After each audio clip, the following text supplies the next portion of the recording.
MasterChef is as cutthroat a competition as competitions come, and from adversity comes some of the best food ever served on TV. But not everyone is able to hack it under pressure. I'm talking burnt beyond recognition, flavor combinations pulled straight out of an alternate reality, and plating so questionable it'll make you question your own sanity. And what better than to get things started with Howard's black cod dish? So Howard may have started out strong in season 4, but somewhere along the way, his dishes got messy. Ladies and gentlemen, it is now time to discover what lies under that mystery box. Yeah, this mystery box challenge left much to be desired.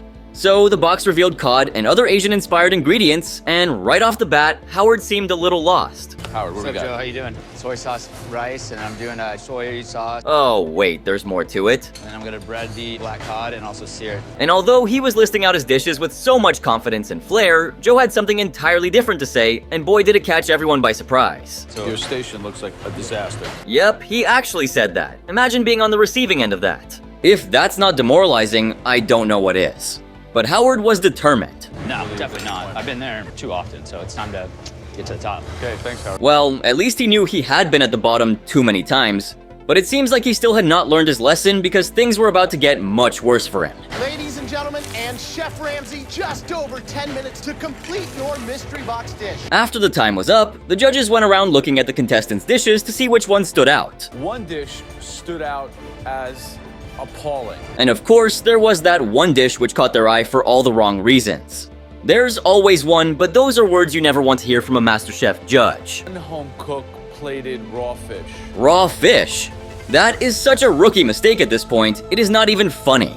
All the contestants looked so puzzled because how do you not cook the fish when you have 60 minutes to, well, cook? Howard especially wondered who'd ever have the audacity to do something like that. It's not raw fish. I was like, does someone do like sashimi or something? But the culprit may have been a little closer to home than he'd bargained for.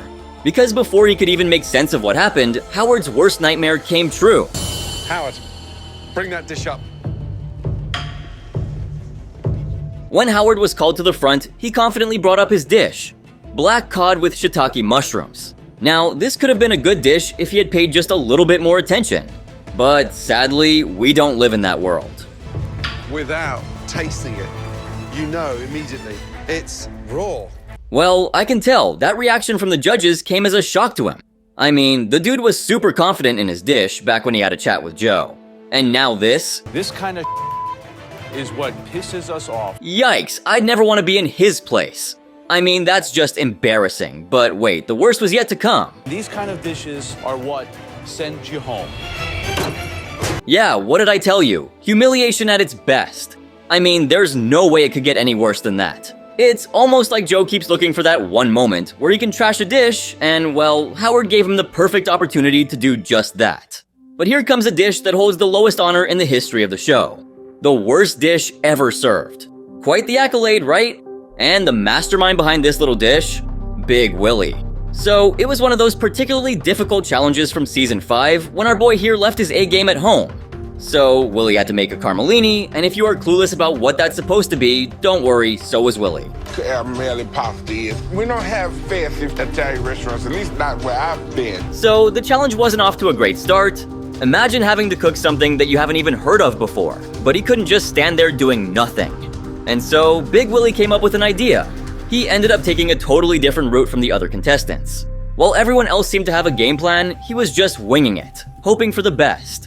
And when he finally got to chat with Graham, things took an interesting turn. Graham's reaction was priceless. You just have to see it for yourself. I'm doing a dessert Carmelini. No. Yes. Yep, he said he was gonna make a dessert Carmelini. Something tells me he's not really sure what he's doing. The way he said it with such hesitation, like he was trying to convince himself more than anyone else, made it pretty clear. Honestly, watching him fumble with the ingredients and second guess every step, you can't help but feel a bit anxious for him. It's like he's trying to piece together a puzzle without knowing what the final picture should look like. Let's just hope he figures it out before time runs out. But something tells me that's not gonna happen. Because look at what we have here. Apple filling. Okay. And then I'm gonna make a creme anglaise. I mean, those ingredients don't sound like things that typically go in a stuffed pasta dish, but maybe he was just being innovative. Watching him work, you could see he was either taking a huge risk or had a unique vision in mind. While it might pay off, who knows? It could also end in disaster. So which way do you think this dish would steer? Like in a dessert fashion? That's just crazy town. Technically, Graham was right. But Big Willie believed it was either go big or go home, and in this case, he might actually be the one who's going home. You don't want to go home, though, I don't right? want to go home. You know that we're judging you on the caramelli Yeah. based on like what we showed you. Graham once again explained the rules to Big Willie, detailing how the contestants would be judged based on the dish the judges displayed. He emphasized the importance of following the guidelines and replicating the dish as closely as possible. However, it seemed like the message was lost on Willie. Despite Graham's clear instructions, Willie looked as though he was still trying to figure things out, his expression a mix of confusion and determination. I have to shine. Well, at least you can live with that then. Clearly, Graham wasn't impressed with his idea, but there was only so much advice he could offer. And when it was finally time for Big Willie to present his dish to the judges, this is what happened.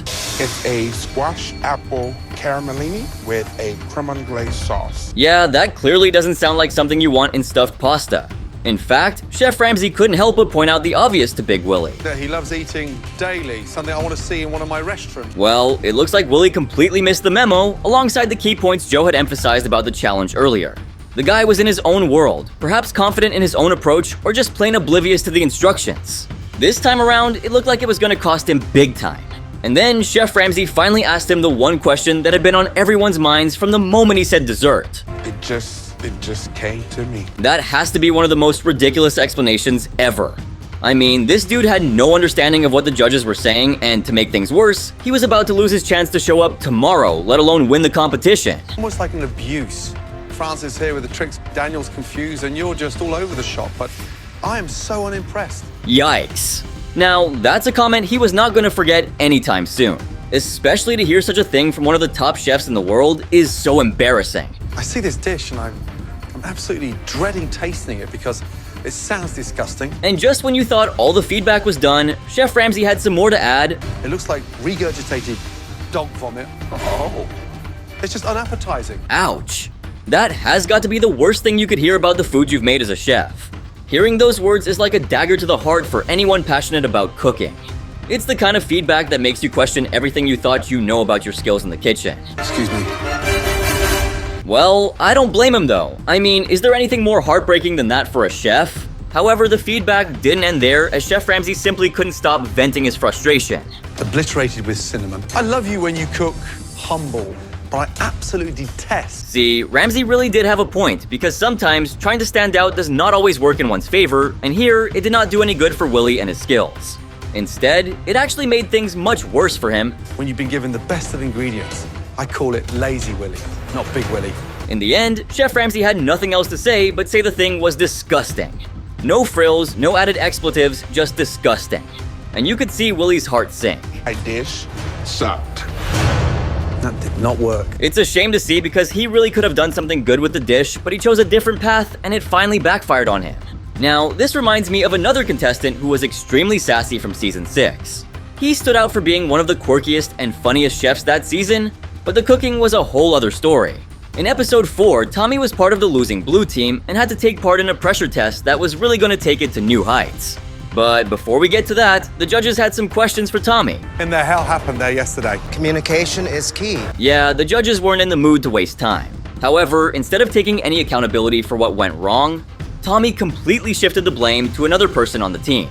Yeah, dispute being a team effort, he bluntly decided to blame Katrina, and that surely wasn't a good look. The more I tried to communicate with Katrina, I was met with total dissatisfaction. He was clearly annoyed, rolling his eyes at anything and everything and wearing his frustration on his sleeve. His body language screamed impatience, and you could tell he was barely holding it together.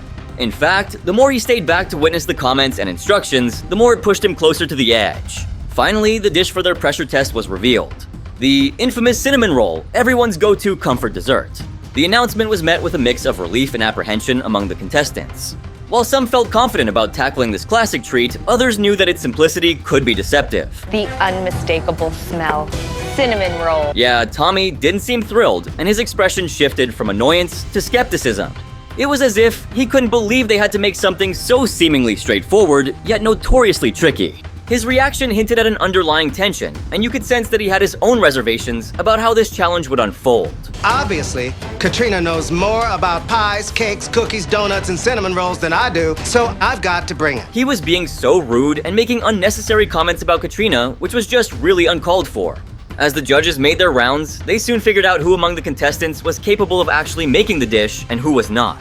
And then they reached Tommy's station. For you, the last 30 minutes? No, I'm not done. I'm gonna whoop some serious ass. Tommy sounded confident for a bit there, but we will just have to see how long it will take him because he seemed beyond frazzled at the workplace. I'm from Chicago. Right. It was clear he was grappling with a mix of nerves and determination, trying to muster the confidence he needed to face the challenge. He then proceeded to explain his dish to Chef Ramsay, and well, you just have to see this for yourself. Green tea and pistachio cinnamon roll. Wow. Those sound like high aspirations coming from someone who has never even had any experience with a cinnamon roll. The bitch who tried to throw me under the bus. Katrina. Oh damn, things were getting way too heated. No thanks to Tommy, of course, who just wanted to add more fuel to the fire for some reason.